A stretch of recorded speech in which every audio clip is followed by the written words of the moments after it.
क्या आपने भी देखा है भारतीय सेना में जाने का सपना? मेजर कलसी क्लासेस करेगा आपके ऐसे हर सपने को साकार। जुड़िए हमारे ऑफलाइन क्लासरूम प्रोग्राम के साथ, जहां आपको मिलेगा एक्सपर्ट फैकल्टी टीम का guidance, best defence oriented books, बेहतरीन physical training, doubt counter facilities, special current affair की क्लासेस और मंथली यूनिट टेस्ट।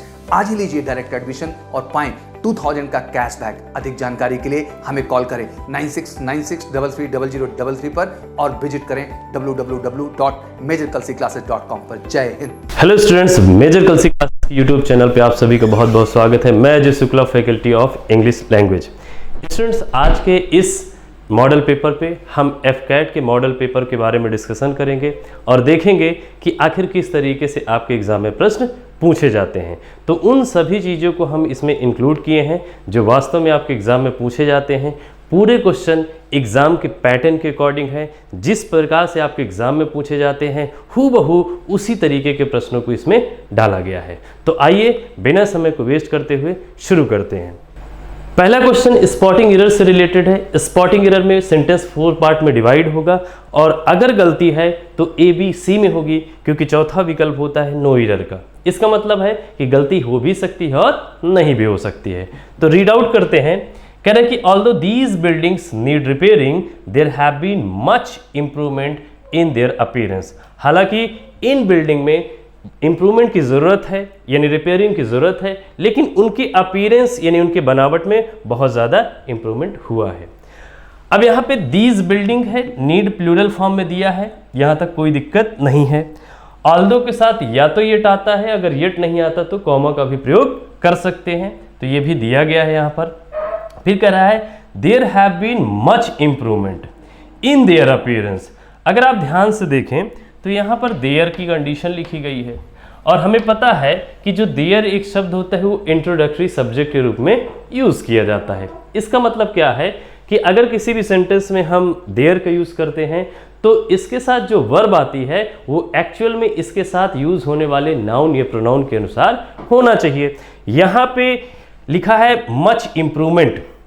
अब मच इंप्रूवमेंट जो है इसके लिए सब्जेक्ट की तरह काम करेगा और यहाँ पे मच जो है वो सिंगुलर कंडीशन में है। तो मच इंप्रूवमेंट जो है वो सिंगुलर कंडीशन में है। मच यहाँ पे एडजेक्टिव है और यहाँ इंप्रूवमेंट एज ए नाउन की तरह यूज़ किया गया है। तो यहाँ पे ये सिंगुलर कंडीशन में है, इसलिए इसके साथ हैव ना हो करके यहाँ पे हैज़ का यूज़ किया जाएगा। तो जो भी गलती है वो बी पार्ट में है। चलिए अगले क्वेश्चन की ओर मूव करते हैं। अगला क्वेश्चन कह रहा है कि one of the important lesson he taught me was to save at least 30% of my gross income. इसका मतलब जितने भी इंपॉर्टेंट लेसन उसने मुझे पढ़ाया उसमें से ये था कि कम से कम अपनी कुल इनकम का यानी ग्रॉस इनकम का 30% बचाए। अब यहाँ पे देखो, ये तो आपको देख करके ही समझ में आ गया होगा। वन ऑफ जब आप बोलते हो तो वन ऑफ इसका मतलब है कई में से एक की बात करते हो। तो बहुत सारी अगर इंपॉर्टेंट लेसन्स की बात करते हैं तो उसमें से एक की बात हो रही है। तो जब भी हम वन ऑफ की कंडीशन की बात करते हैं किसी भी सेंटेंस में तो इसके बाद जो भी नाउन आएगा वो हमेशा प्लूरल कंडीशन में होना चाहिए। तो one of the important lesson नहीं होगा, one of the important lessons का यूज किया जाएगा। तो गलती है ए वाले पार्ट में। आइए नेक्स्ट की बात करते हैं। अगला कह रहा है कि I and Sumesh will proceed on journey tomorrow as it is an auspicious day according to my uncle. Auspicious का मतलब होता है शुभ या मंगल, जिसे आप बोलते हो। यहाँ पे आप ध्यान से देखिए आई एंड सुमेश लिखा है। अच्छा, आई जो प्रोनाउन होता है वो फर्स्ट पर्सन के अंतर्गत होता है, लेकिन यहाँ नाउन की अगर हम बात करते हैं तो आपको पता है कि इंग्लिश में 3 ही पर्सन होते हैं, फर्स्ट पर्सन, सेकंड पर्सन और थर्ड पर्सन। बात अगर करते हैं कि जो नाउन होते हैं वो किस पर्सन के अंतर्गत आएंगे तो ध्यान दीजिएगा, प्रोनाउन जो होते हैं फर्स्ट पर्सन में आई भी आएगा, सेकंड पर्सन अपने पास यू है इकलौता, ही शी इट दे ये थर्ड पर्सन होते हैं। इसके अतिरिक्त जो नाउन होते हैं, अगर नाउन के पर्सन की हम बात करते हैं, यहाँ पे प्रोनाउन की बात नहीं कर रहा हूँ, नाउन का जो पर्सन होता है वो थर्ड पर्सन होता है। तो इसका मतलब जब भी किसी भी सेंटेंस में आप एक नाउन का यूज करते हो और अगर प्रोनाउन यूज करते हो और फर्स्ट पर्सन की बेसिकली यहाँ पे हम बात कर रहे हैं, तो उनका सीक्वेंस यानी 3+1 होता है। 3+1, यहाँ 3+1 का मतलब है ये थर्ड पर्सन है और यहाँ पे फर्स्ट पर्सन। तो सुमेश को यूज़ करोगे आई के स्थान पे और आई जाएगा सुमेश के स्थान पे। तो आई थिंक ये पॉइंट समझ में आ गया होगा। तो गलती जो है वो ए वाले में होगा, 3+1 को हम फॉलो करेंगे। अगला क्वेश्चन है हमारे पास, करें कि the 5 first pages of the book describe how to develop confidence in oneself. इसका मतलब है कि पहले के जो 5 पेजेस हैं वो डिस्क्राइब करते हैं इस बात को कि कैसे अपने आप में, ये स्वयं में कॉन्फिडेंस या आत्मविश्वास डेवलप करें, विकसित करें। अच्छा, यहाँ पे अगर हम बात करते हैं तो आगे डिस्क्राइब हाउ टू ये दिया ही है, हाउ टू, तो यहाँ पे गलती नहीं है। तो जो भी गलती है कुछ लोग समझ भी गए होंगे, यहाँ पे 5 और फर्स्ट में है। अब ये क्या होता है, देखो नंबर होता है, नंबर 2 प्रकार की होती हैं, या तो डेफिनेट नंबर्स होंगी या इनडेफिनेट होंगी। अब डेफिनेट का भी 2 पार्ट आपका हो जाएगा, एक ऑर्डिनल नंबर्स होती हैं, एक कार्डिनल नंबर्स। तो यहाँ पे ये फर्स्ट, सेकंड, थर्ड, फोर्थ जो होती हैं वो ऑर्डर या रैंक बताती हैं या क्रम बताने का काम कर सकती हैं। तो हम यहाँ पे ऑर्डर लिखे दे रहे हैं। और ये 1 2 3 4 5 ये जो होती है संख्या को प्रदर्शित करती हैं, मतलब यहाँ नंबर को बताने का काम करेंगी। और यहाँ पे जो होती है वो रैंक यानी ऑर्डर को बताएंगी। तो किसी भी सेंटेंस में अगर ऑर्डिनल और कॉर्डिनल दोनों आए हों तो हम सबसे पहले जो है ऑर्डिनल का यूज़ करते हैं और फिर उसके बाद हम कॉर्डिनल का यूज़ करेंगे। ये एक सीक्वेंस होता है, ऑर्डर होता है एक ही सेंटेंस में ऑर्डिनल और कॉर्डिनल का यूज़ करने का। तो यहाँ पे फर्स्ट 5 का यूज़ किया जाएगा, ना कि 5 फर्स्ट का यूज़ होना चाहिए। तो फर्स्ट 5 यहाँ पे यूज़ करोगे the first 5 pages of the book हो जाएगा। तो आई थिंक ये पॉइंट समझ में आया होगा। तो ए पार्ट में गलती है। आइए नेक्स्ट की बात करते हैं। अगर अगले की बात करें तो आपका सिनोनिम आ जाता है, जो कि बहुत इंपॉर्टेंट होता है। तो सिनोनिम में दिया है, पहला अपना शब्द है एनिहिलेट। अब एनिहिलेट का मतलब क्या होता है, तो इसका मतलब होता है डेसिमेट करना। अब डेसिमेट का मतलब होता है नरसंहार कर देना, या आप बोल सकते हो डिस्ट्रॉय करना। किसी चीज़ को समाप्त करने के लिए हम यूज़ करते हैं एनिहिलेट का मतलब सर्वनाश कर देना या विनाश कर देना। इसी से बना है डिवास्टेशन या डिवास्टेट करना होता है। तो रिड्यूस का मतलब होता है कम करना और डिस्ट्रॉय इसका सही विकल्प होगा। क्रश का मतलब जानती हो कुचलने के सेंस में हम यूज़ करते हैं, लुक देखने के लिए। तो इसका सही विकल्प बी वाला होगा। अगले की अगर हम बात करते हैं, निम्बल है। अब ये निम्बल है तो निम्बल का मतलब क्या होता है, तो निम्बल का एक प्रकार से बोल सकते हो जो एक्टिव होता है, यानी हम बोल सकते हैं जो एक्टिव हो, या एड्रॉइट बोल सकते हो। एड्रॉइट जो दक्ष होता है उसी को हम बोलते हैं। तो दक्ष कौन होगा, क्लमसी का मतलब होता है बेढंगा, ऑनेस्ट ईमानदार, नीडलेस, तो यहाँ पे लेस जुड़ा हुआ है नीड में, तो अननेसेसरी हो जाएगा। और जो इसका सही वर्ड है वो एजाइल होगा। इसका मतलब होता है फुर्तीले के सेंस में हम यूज़ करते हैं। तो निम्बल का सही ऑप्शन होगा डी, एजाइल। अगले अगर की बात करते हैं, सब्जुगेट, इसे सब्जुगेशन हो गया है। तो आप अक्सर कहानियों में, स्टोरी में, या फिर कोई युद्ध या की कहानियाँ सुनते हो, या फिर कोई राजा के बारे में आप पढ़ते हो, तो उसी में आप कंकर वर्ड का आप यूज़ करते हो। सब्जुगेट का मतलब होता है अधीन कर लेना, वश में करना। और जब किसी चीज़ को आप अधीन में करते हो तो बेशक सी बात है अगले को आप डिफीट करते हो। तो हम बोल सकते हैं सब्जुगेट का मतलब होता है डिफीट करना, विजयी हासिल करना, या अधीन कर देना, या ओवर पावर जिसे आप बोलते हो, ये ओवरकम जिसे कहते हो। तो सब्जुगेट ओवर पावर कर देना या ओवरकम विजयी हासिल करना। तो इसके सेंस में हम कंकर को सही मानेंगे। किल आपको पता ही है, मारने के सेंस में यूज़ करते हैं। स्टील चुराने के सेंस में। एक्वायर का मतलब है प्राप्त करना। तो इसमें और इसमें जीतना, कंफ्यूज मत होना। एक्वायर का मतलब होता है प्राप्त करना, यहाँ कंकर होता है मतलब पराजित करके आप जब जीत हासिल करते हो तो युद्ध लड़के, तो ऐसे सेंस में हम सब्जुगेट या फिर कंकर का यूज़ करेंगे। चलिए अगले क्वेश्चन की ओर मूव करते हैं। अगला अपने पास है पैसेज। तो पैसेज का पढ़ने को, यानी पैसेज को सॉल्व करने के 2 तरीके होते हैं। पहला तरीका ये होता है कि आप पैसेज को पढ़ लें और उसके बाद एक एक प्रश्नों को पढ़ते जाएं और देन आप जवाब दें। दूसरा तरीका जो अपने पास है कि भाई ऐसा है, सबसे पहले हम प्रश्नों को पढ़ें और उसके बाद पैसेज को पढ़ेंगे, तो कहीं ना कहीं जो प्रश्न अगर हम पढ़े रहते हैं और फिर उसके बाद हम पैसेज को पढ़ते हैं तो बहुत सारी इंफॉर्मेशन हमारे दिमाग में ऑलरेडी रिटेन रहती है, तो सॉल्व करने में इजी होता है और कम समय में हम सॉल्व कर सकते हैं। तो हम दूसरे मेथड को एडॉप्ट करेंगे, मतलब सबसे पहले हम प्रश्न पढ़ेंगे और उसके बाद देखेंगे आखिर वो बात पैसेज में कहाँ कही गई है। तो पहला प्रश्न अगर हम देखें, करें according to the passage who helps in our character building, मतलब पैसेज के अनुसार कौन है जो हमारे चरित्र निर्माण में मदद करता है। दूसरे की बात करते हैं, the proper background of early education is, यानी प्रारंभिक शिक्षा का जो एक उचित बैकग्राउंड या भूमिका है वो है। अब पैसेज में पढ़ के हम देखेंगे क्या है। फिर कह रहा है अगला, from the passage we get an impression that the highest honour is earned by, यानी पैसेज के माध्यम से वी गेट एन इम्प्रेशन, हम एक इम्प्रेशन को पाते हैं कि the highest honour is earned by, मतलब सबसे ज्यादा जो सम्मान है वो अर्न किया जाता है। अब किसके द्वारा किया जाता है ये पैसेज में कहा गया है और हम लोग समझेंगे। और अगला कह रहा है कि a well to do man sends his son to foreign lands, इसका मतलब वेल टू डू का मतलब होता है धनी या रिच हो, जो प्रॉस्पेरस हो। तो जो समृद्ध व्यक्ति होता है वो अपने बेटे को या अपने पुत्र को फॉरेन लैंड यानी विदेश भेजता है। अब किस लिए भेजता है ये पैसेज को हम पढ़ के देखेंगे। अगला कह रहा है कि the expression the products of expensive schools and universities often fail to make good, इसका मतलब है कि जो एक्सप्रेशन यूज किया गया है पैसेज में प्रोडक्ट्स ऑफ एक्सपेंसिव स्कूल्स, इसका मतलब है स्कूल या यूनिवर्सिटी के जो महंगे विद्यालय होते हैं या विश्वविद्यालय होते हैं उनके जो प्रोडक्ट होते हैं या विद्यार्थियों की बात करते हैं। Often fail to make good, इसका मतलब अक्सर वो होते हैं वो अच्छा करने में असफल हो जाते हैं। इस एक्सप्रेशन का मतलब क्या है, तो यहां तक अपना क्वेश्चन था। अब हम पैसेज को रीड आउट करेंगे और फिर जवाब देने की कोशिश करेंगे।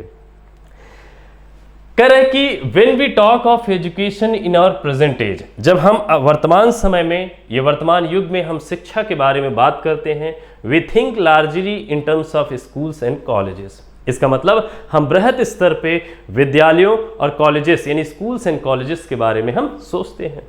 The man who is well to do, इसका मतलब वह व्यक्ति जो धनी है, संपन्न है, प्रॉस्पेरस है, spends money in sending his son to foreign lands, वो क्या करता है, धनी व्यक्ति जो होता है वो पैसे को खर्च करता है अपने बच्चे को या अपने बेटे को फॉरेन लैंड्स यानी विदेश भेजने में। और किस लिए, इन द बिलीफ, इस विश्वास में कि some wonderful process will take place, कुछ आश्चर्यजनक प्रक्रिया घटित होगी या ऐसा कुछ आश्चर्यजनक चीज होगा वहां पे, will take place there, transforming a dull fellow into a genius, इसका मतलब एक अपने भोंदू टाइप का जो बच्चा है या कह सकते हो जो औसत दर्जे का बच्चा है उसको जीनियस में कन्वर्ट कर देगा।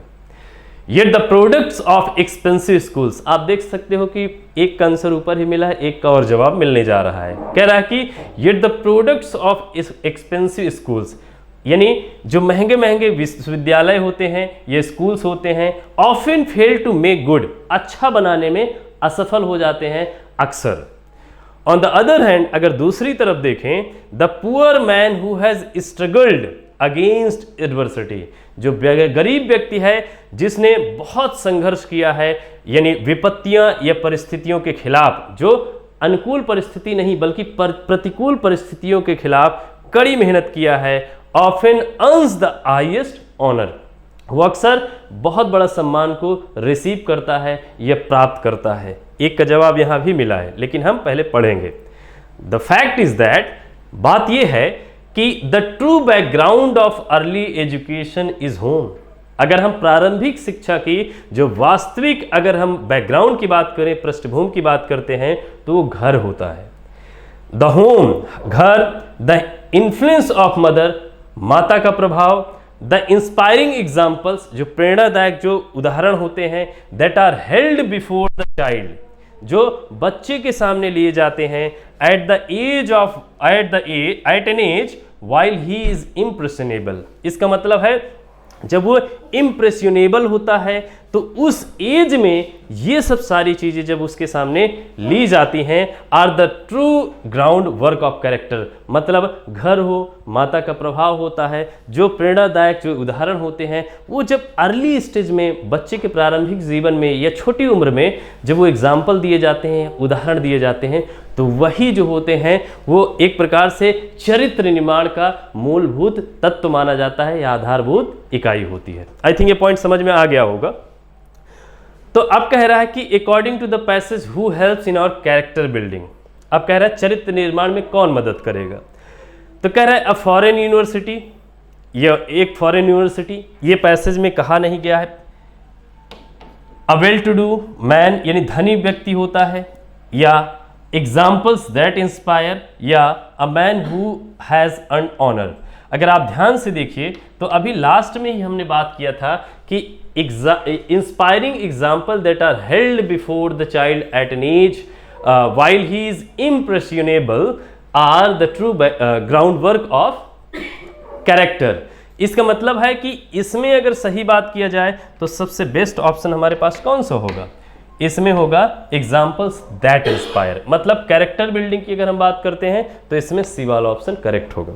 अगले क्वेश्चन की अगर हम और बढ़ते हैं तो अगला कह रहा है कि the proper background of early education. अगर आधारभूत शिले की बात करते हैं तो अर्ली एजुकेशन की बात हो रही है यहाँ पे, तो अर्ली एजुकेशन का जो प्रॉपर बैकग्राउंड है वो है। अब क्या है, क्या ये विद्यालय है, स्कूल है, क्या कॉलेज है, या फिर रिलीजियस इंस्टीट्यूशन है। तो रिलीजियस इंस्टीट्यूशन के बारे में तो कहा नहीं गया है, और कहीं ना कहीं प्रॉपर बैकग्राउंड के बारे में चर्चा की गई है। तो प्रॉपर बैकग्राउंड को डेवलप करने में जो मदद करता है वो पैसेज में घर के बारे में बात किया गया है कि क्योंकि यूनिवर्सिटी कॉलेज तो अक्सर इंप्रेशन डालने में या अच्छा बनाने में वो असफल हो जाते हैं। तो आई थिंक ये पॉइंट आपको समझ में आया होगा। तो चलिए अगले की ओर बढ़ते हैं। तो अगला कह रहा है कि from the passage we get an impression that the highest honour is earned by. अब कह रहा है कि हाईएस्ट ऑनर किसके द्वारा अर्न किया जाता है। अ man who has received education in foreign country, वो ऐसा व्यक्ति जो फॉरेन कंट्री में एजुकेशन या शिक्षा को प्राप्त किया हो वो हाईएस्ट ऑनर को अर्न करता है। या a man who has struggled against adversity, इसका मतलब है जो विपत्तियों के खिलाफ संघर्ष किया हो वो रिसीव करता है। या a man who has seen prosperity alone, ऐसा व्यक्ति जो हमेशा अकेले प्रॉस्पेरिटी या समृद्धि को देखा हो। या the son of A prosperous man, या एक समृद्ध व्यक्ति का बेटा। तो अगर आप पैसेज में आप ध्यान से देखना चाहें तो कह रहा है कि on the other hand the poor man who has struggled against the adversity often earns the highest honour. अब यहाँ पे हाईएस्ट ऑनर की बात किया जा रहा है, तो आई थिंक आप समझ गए होंगे कि कौन सा पुअर मैन। तो यहाँ पे कह रहा है अर्न्ड बाय, तो इसमें अ man who has struggled against adversity. I think ये पॉइंट आपको क्लियर हुआ होगा। तो चलिए अगले की ओर मूव करते हैं। अगला क्या कह रहा है, a well to do. A well to do का मतलब होता है प्रॉस्पेरस या धनी या रिच बोल सकते हो।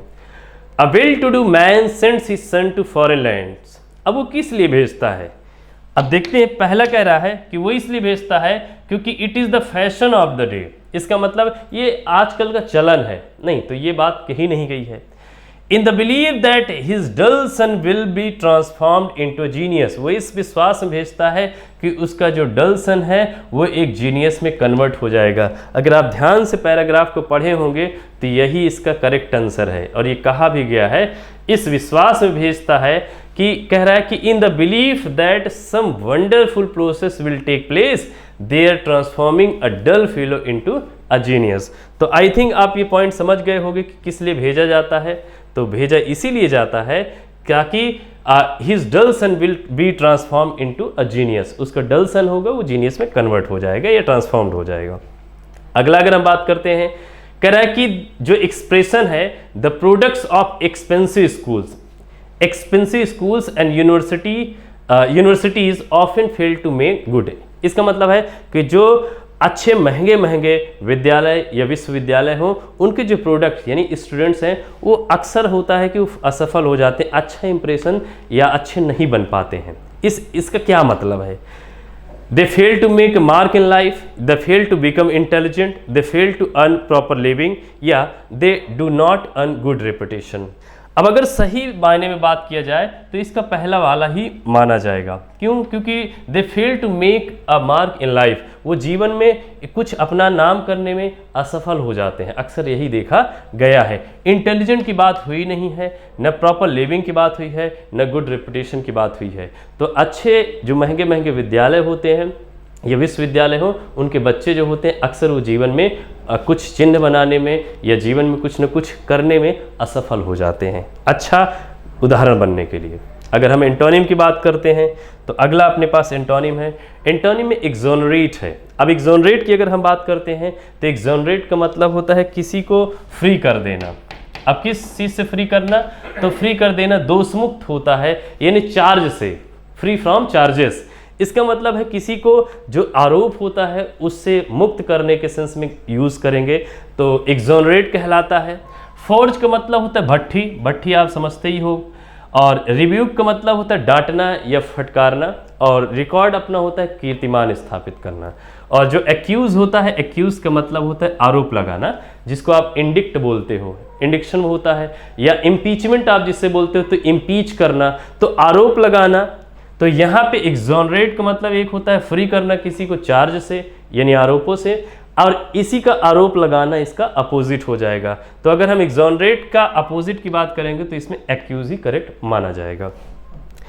निगर्डली अगर हम बात करते हैं तो इसका मतलब होता है कि जो ग्रीडी टाइप का हो, जो माइजरली आप बोलते हो, तो ये होता है, ठीक। तो इसका मतलब होता है कंजूसी से, ठीक। अब माइजरली यहाँ पे दिया है ऑलरेडी। स्टिंगी का मतलब भी होता है कंजूसी से। एवरेसियस का मतलब भी होता है लोभी, या स्टिंगी आप बोल सकते हो जो लालची होता है। तो देख सकते हो कहीं ना कहीं इसका 3 सिनोनिम है। तो एक ही अपने पास बचता है जो लिबरल आप बोल सकते हो, जो आप बोल सकते हो जेनरस, जो उदार प्रकृति का हो। तो लालची और एक इसी का जस्ट अपोजिट उदार होगा। तो लालची का अपोजिट उदार माना जाएगा। तो इसका ए वाला ऑप्शन होगा। चलिए अगले की अगर हम बात करते हैं, अब लिखा है प्रीडायलेक्शन। अब ये अक्सर एग्जाम में पूछ लिया जाता है। प्रीडायलेक्शन का मतलब होता है कि जैसे इंटरेस्ट आपको किसी चीज़ में आ रहा है, बहुत ज़्यादा आप लाइक करते हो, जिसे आप चॉइस आपको पसंद करते हैं।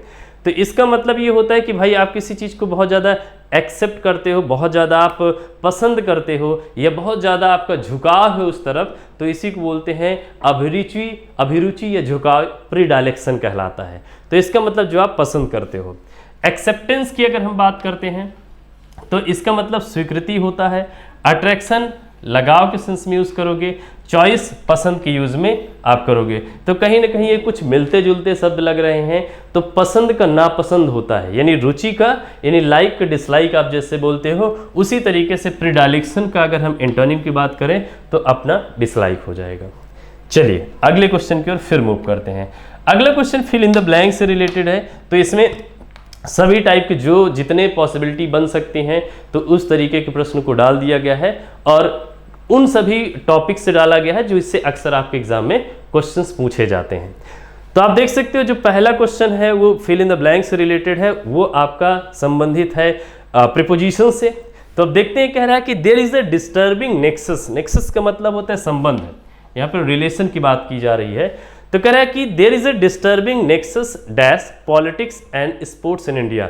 यानी भारत में आप कह सकते हो कि एक डिस्टर्बिंग संबंध है किसके किसके बीच में? पॉलिटिक्स यानी राजनीति और खेलों के बीच में, स्पोर्ट्स के बीच में।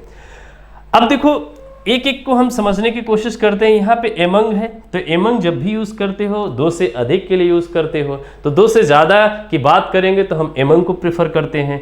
विद यानी कंपनी के लिए यूज़ करते हैं जब आप साथ में होते हो, माध्यम को आप बताने के लिए, या आप किसी के साथ कंपनी को बताते हो तो संबंध को बताने के लिए हम क्या करते हैं? तो बेशक सी बात है, विद का यूज़ कंपनी को बताने के लिए किया जाता है।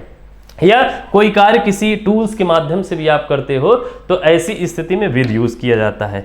बाई होता है तो बाई की बहुत कंडीशन होती है, तो माध्यम बता सकते हो आप। पैसिव वॉइस में नए वाले ऑब्जेक्ट के पहले यूज़ कर सकते हो। तो यहाँ पे ये तीनों कंडीशंस नहीं अप्लाई होंगी, जो भी होगा वो बिटवीन होगा। क्यों? क्योंकि यहाँ पॉलिटिक्स और दूसरा स्पोर्ट है, तो 2 के बीच की बात होगी। तो ऐसी स्थिति में हम बिटवीन की यूज़ को प्रेफर करते हैं। अगले क्वेश्चन की बात करते हैं। तो कह रहा है कि dash you have any doubt please ask the receptionist. इसका मतलब अगर आप पढ़ो तो पढ़ के आप अर्थ निकाल सकते हो कि सेंस दे रहा है कि अगर आपको कोई समस्या है तो आप रिसेप्शनिस्ट से पूछ सकते हैं। तो अब देखो, बिकॉज ये कारण ठोस कारण को बताने के लिए यूज किया जाता है। यहां पे यूज हुआ है अनलेस और ये हुआ है अनटिल।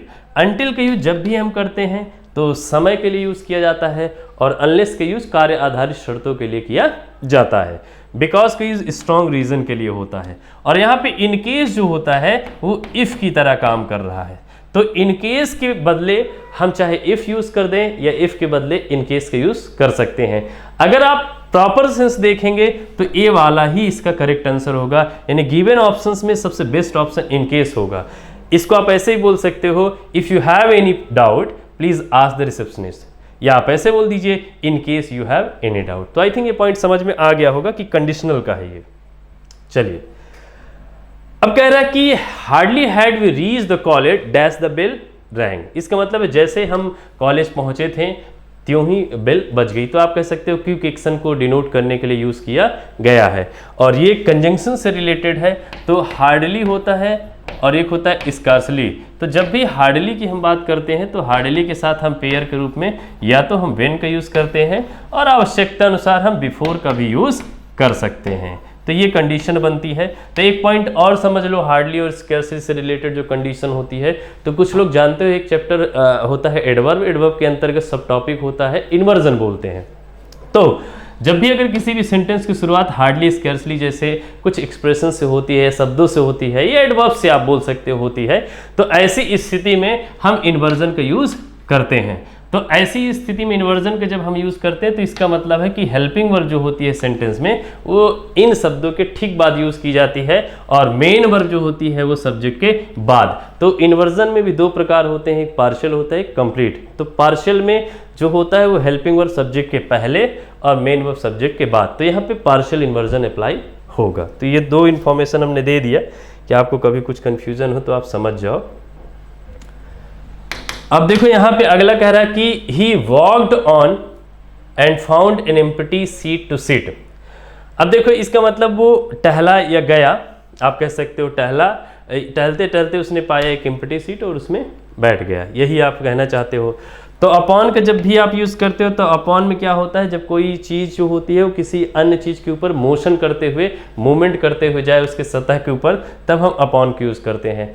अप का मतलब होता है ऊपर के सेंस में जब हम यूज़ करते हैं तो अप यूज़ होता है। इन होता है अगर पोजीशन की बात करते हैं तो जब कोई चीज़ हो वो किसी अन्य चीज़ के सरफेस के अंदर, यानी क्लोज्ड सरफेस की बात करते हैं, तो ऐसी अवस्था में मौजूद होती है तो हम इन का यूज़ करते हैं। लेकिन अगर कोई चीज़ आप मान लीजिए टेबल है, टेबल के ऊपर आप बैठने की बात करते हो, तो ऐसी स्थिति में जब कोई चीज़ किसी सतह के ऊपर स्थित हो, मौजूद हो, टच्ड पोजीशन में हो, तो ऐसी स्थिति में हम ऑन को प्रेफर करते हैं। तो यहाँ पे जो परफेक्ट होगा वो ए वाला होगा। ठीक, तो अगले क्वेश्चन की अगर हम बात करते हैं तो लिखा है had he come to the office that day he dash that he was about to be transferred on promotion to the regional office. अब देखो यहां पे शुरुआत किससे की गई है, हेल्पिंग वर्ब से। तो अब देखो यहां पे लास्ट में क्वेश्चन मार्क भी नहीं लगा। तो देखो अगर इसका मतलब अगर इंटेरोगेटिव सेंटेंस होता तो जरूर कहीं ना कहीं इसके साथ क्वेश्चन मार्क लग के आता, क्योंकि हमें बेसिक सी बात है, हमें पता है, ये बेसिक है कि भाई अगर हेल्पिंग वर्ब सब्जेक्ट के पहले आती है तो ये प्रश्नवाचक वाक्य बन जाता है। लेकिन यहाँ पे जो हो रहा है वो इंटेरोगेटिव सेंटेंस नहीं है। तो आपके दिमाग में होगा तब सर क्या है, ये एक्चुअल में कंडीशनल सेंटेंस है। अब आप पूछ सकते हो, या आपके दिमाग में भी ये प्रश्न उठ रहा होगा, सर कंडीशनल होता तो कुछ ना कुछ आप कंजंक्शन का यूज करते, इफ का ही कम से कम यूज कर देते। यस, तो यहाँ पे एक्चुअल में जो हैड है ना बच्चा, यहाँ पे दो काम कर रहा है।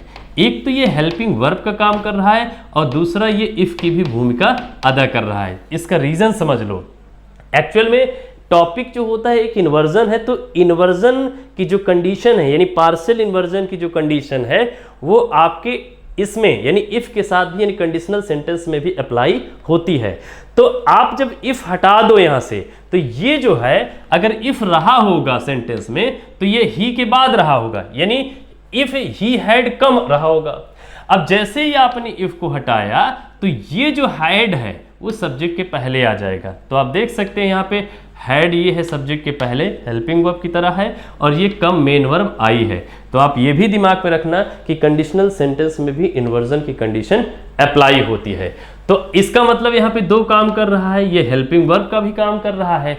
अब ये हैड के साथ वर्ब की थर्ड फॉर्म अगर आया है तो अब बताइए कि इफ से रिलेटेड क्लॉज जो हो, अगर पास्ट परफेक्ट में हो, पास्ट परफेक्ट में, तो आपको ये पता है कंडीशनल सेंटेंस की ये कंडीशन होती है कि सेकंड पार्ट जो होगा उसमें वुड हैव के साथ हम वर्ब की थर्ड फॉर्म का यूज करते हैं। ये स्ट्रक्चर होता है। यानी कंडीशनल की जो तीसरी कंडीशन है कि इफ से रिलेटेड जो क्लॉज है यानी पार्ट है वो अगर पास्ट परफेक्ट में होता है तो नेक्स्ट वाला वुड हैव के साथ वर्ब की थर्ड फॉर्म की मदद से लिखा जाना चाहिए। तो यहाँ पे वुड न्यू तो हो नहीं सकता, वुड नो और नन ऑफ दिस की कंडीशन होगा नहीं, तो वुड हैव नोन का यूज किया जाएगा। यहाँ पे नो है, न्यू, नोन, ये हो गया, यानी थर्ड फॉर्म में माना जाएगा। तो ए वाला इसका करेक्ट ऑप्शन हो जाएगा। आई होप कि आप समझ में गए होंगे। चलिए ईडियम फ्रेजेस की ओर बढ़ते हैं। तो ईडियम्स एंड फ्रेजेस में पहला कह रहा है कि to turn over a new leaf. अब देखो इसको याद भी कर सकते हो और इसको समझ भी सकते हो। अब अगर हम बात करते हैं इसका मतलब क्या होता है, तो इसका मतलब होता है नए जीवन की शुरुआत करना। ठीक है, आप फ्रेश स्टार्ट की मदद से आप समझ सकते हो। अगर आप एक एक शब्दों को तोड़ो तो देखो कह रहा है कि to turn over a new leaf. New leaf यानी एक नए पत्ते का जन्म होने के सेंस में आप यूज करते हो। इसका मतलब नया पत्ता शुरू हो, नया पत्ते के सेंस में यूज कर रहे हो, तो इसका मतलब उस पत्ते का नया जीवन शुरू हो रहा है। तो आप ऐसे समझ लो। आप to change completely one's course of action, यानी अपने जो कार्य पद्धति है उसको पूर्ण रूप से चेंज कर देना। फिर कह रहा है to shift attention to new problems, जो अपना ध्यान है वो नए समस्याओं की ओर अटेंशन को, ध्यान को मूव कर देना, शिफ्ट कर देना। After having studied the old ones thoroughly, ये हो नहीं सकता। To cover up one's faults by wearing new marks, यानी नई पुरानी, आप कहते हो ना कि नई चीज़ों के द्वारा पुरानी गलतियों को ढक देना, तो ये चीज़ें हो नहीं सकती। बल्कि अगर कह रहा है कि to change the old habits and adopt new ones, ये सही होगा कि पुरानी आदतों को त्याग करके नई हैबिट्स या नई जो आदतें हैं उनको एडॉप्ट कर लेना। तो यही इसका करेक्ट ऑप्शन माना जाएगा। तो ये ध्यान रखिएगा आप। ईडियम इजी होता है, आप एक एक शब्दों को अगर आप अलग करके पढ़ते हो तो ऐसी स्थिति में कहीं ना कहीं आप उसको समझ सकते हो। अब अगला कह रहा है कि अ स्नेक इन द ग्रास। अब स्नेक इन द ग्रास अगर लिखा है तो इसका मतलब घास में क्या है, स्नेक है। अब स्नेक को हम कैसे डिनोट करते हैं, हम डरते हैं, तो इसका मतलब है स्नेक हमारे लिए क्या है, खतरे के अर्थ में हम यूज करते हैं। अब ग्रास में है तो दिख ही नहीं रहा है, तो इसका मतलब आप एक अदृश्य खतरे के अर्थ में आप कनेक्ट कर सकते हो। तो कह रहे हैं कि कवार्डली एंड ब्रूटल, ये सेंस दे नहीं रहा है बिल्कुल। अनफॉर्सीन हैपनिंग, ये भी अर्थ नहीं होगी कि कोई ऐसी चीज़ है जिसको आप देखा ना हो गया हो या ऐसी घटना, तो ये सेंस दे नहीं रहा है। फिर कह रहा है कि अनरिकॉग्नाइजेबल डेंजर, यानी ऐसा खतरा जो अदृश्य हो, जो दिखाई ना पड़ता हो, तो यही इसका करेक्ट आंसर होगा, क्योंकि लास्ट वाला तो सेंस दे नहीं रहा है। ठीक, अगला देख लो।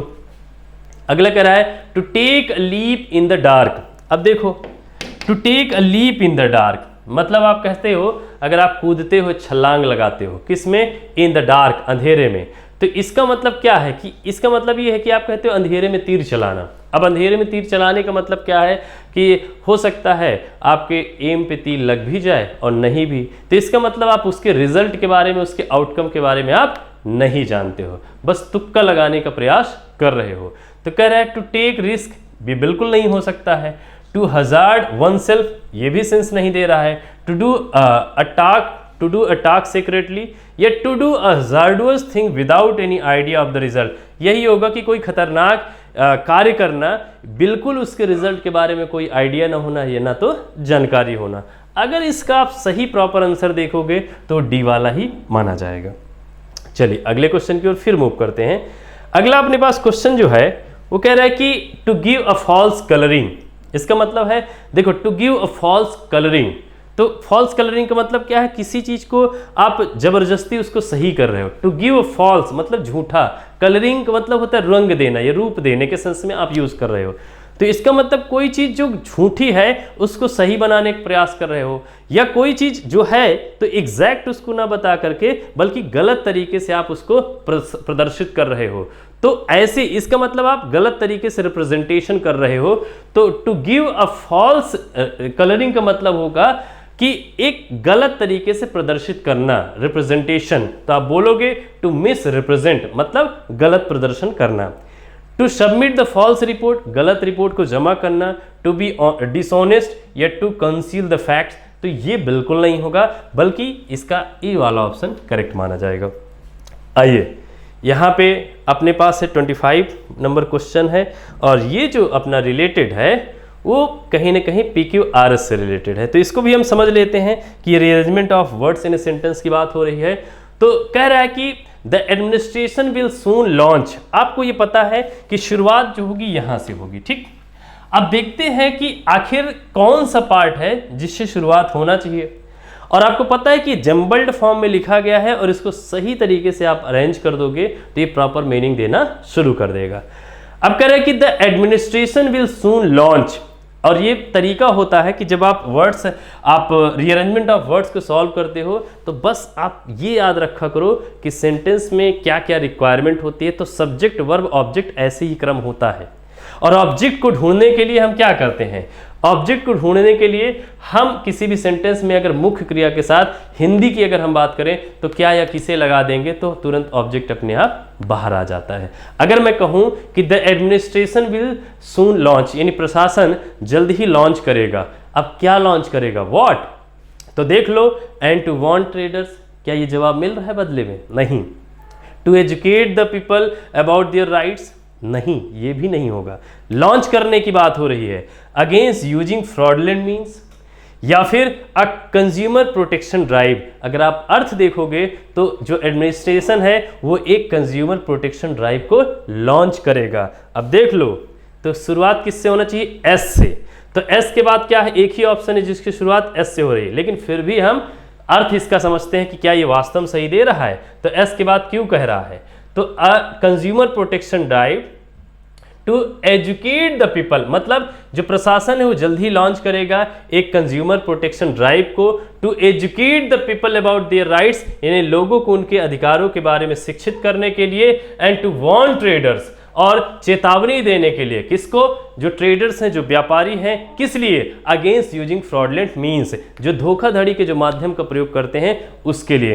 तो आई होप कि आज के पेपर में आपको सारी चीज़ें समझ में आई होंगी। तो आज इतना ही हमने बताया। आपको पता है कि आपके कैट के पेपर में 25 से लेकर 30 क्वेश्चन पूछे जाते हैं। तो आई होप ये आपको बेहतर तरीके से समझ में आया होगा। इसी तरीके से इसी क्रम में आपको सॉल्व करना है। क्वेश्चन का जो लेवल है वो इसी तरीके से आता है, जो क्वेश्चन पूछे गए हैं इसी लेवल की आपको प्रिपरेशन करना है। आई होप कि आपको अच्छा लगा होगा। धन्यवाद।